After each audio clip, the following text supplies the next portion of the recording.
Monday marks 1 month since Myanmar's military staged a coup. A pro-democracy icon in the country says he is confident people protesting against the action will ultimately prevail. Min Ko-naing was a student leader in the 1988 anti-government campaign. He says the current movement is attracting more support than the one in the 80s did, thanks to the new environment we live in. Technology like the internet has developed, so it's easy for individuals to come together and unite.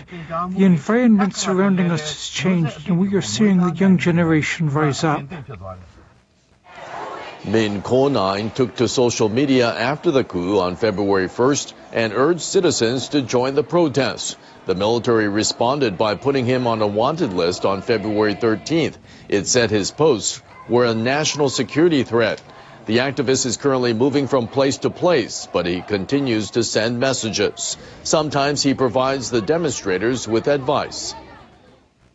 The military is using its force to trample on human rights. That should not be tolerated. Min Ko-naing also urged the international community to only support lawmakers who were legitimately elected. People in some areas of Japan are being released from a state of emergency on Sunday. The government imposed the measure in January to fight the coronavirus. The declaration is ending in Osaka, Aichi, and 4 other prefectures. Many shops and restaurants were still closed in Osaka on Saturday. The number of new cases is now relatively low. I agree that it's probably time to end the state of emergency here. Governors from the western region of Kansai, including Osaka, held a meeting. They're calling on people to keep taking steps against the virus, especially as the country enters a period busy with celebrations and festive events. The state of emergency will stay in place for another week in Tokyo and 3 surrounding prefectures. Governors from about 40 prefectures met online to discuss the pandemic. The pace of decline in new cases has been slowing in Saitama Prefecture. There are concerns over the high occupancy rate of hospital beds, as well as the new virus variants. We must remain vigilant. If we solely rely on people behaving in a cautious and restrained manner, it's certain we'll see another spike in cases. The governors are proposing that central government officials continue with strong measures even after the state of emergency finishes. They also want support for the economy and employment.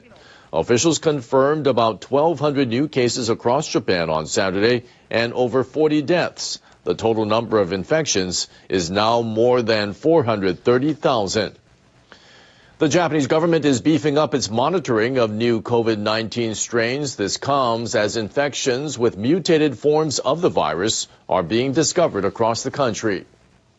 As of Thursday, more than 200 people were confirmed to be infected, mainly with the variant first detected in Britain. That figure includes infections discovered at airport quarantine stations.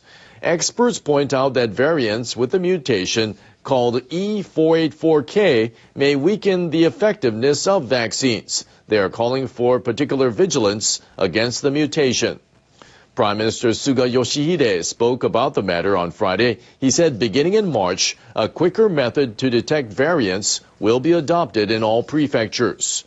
The government has already boosted the number of staff involved in genome sequencing at the National Institute of Infectious Diseases. The institute can now handle up to 800 cases per week. The government is working to enable public health institutions nationwide to start conducting tests next month that identify variants in shorter periods of time. U.S. President Joe Biden is urging Americans to stay on their guard amid the reports of new COVID-19 strains. Biden made the comments on a visit to a mass vaccination site in Houston, Texas on Friday. Cases and hospitalizations could go back up as new variants emerge. And it's not the time to relax. We have to keep washing our hands, staying socially distanced, and for God's sake, wear your mask.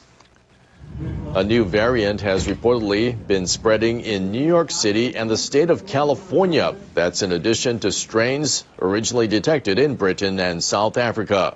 The latest data from Johns Hopkins University shows more than 28 million cases of COVID-19 have been confirmed in the U.S. Over 510,000 people have died. To cope with the pandemic, the U.S. House of Representatives has passed a $1.9 trillion relief package. We are moved to act swiftly to put an end to this pandemic and to stem the suffering felt by so many. The time for decisive action is long overdue. The bill, which passed the House on Saturday, will provide $1,400 payments to individuals and extend emergency unemployment benefits through August. The federal minimum wage will also be more than doubled, as urged by left-wing Democrats, whose presence in the party is expanding. Biden's administration is aiming to get the Senate to pass the bill before the increased unemployment benefits expire on March 14th.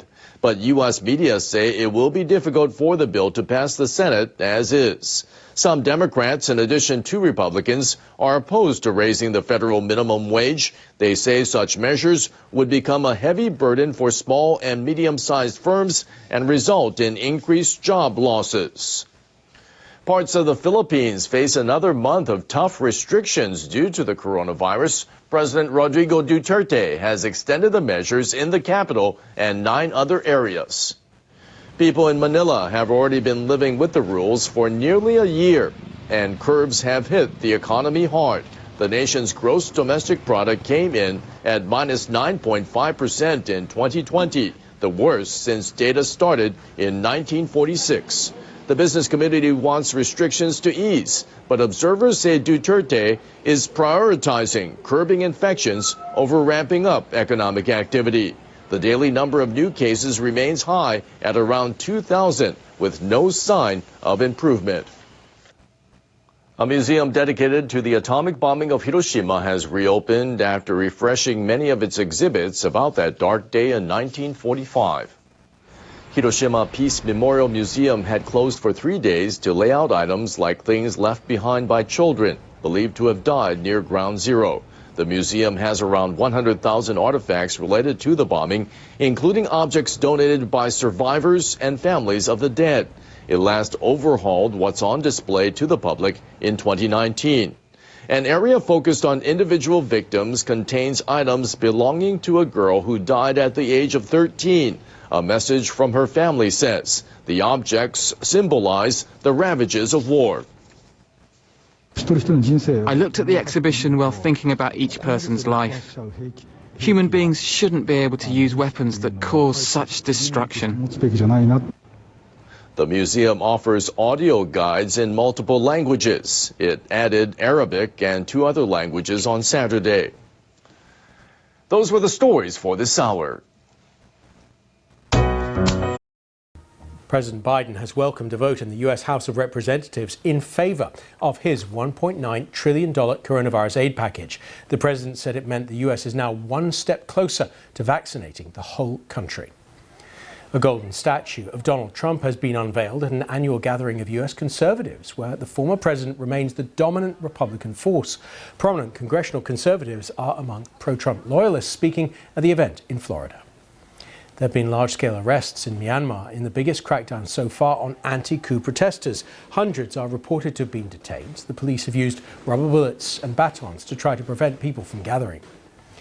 The police in Nigeria are searching for more than 300 schoolgirls kidnapped from their school in the state of Zamfara. 42 people kidnapped from a separate school last week in Niger State have now been released.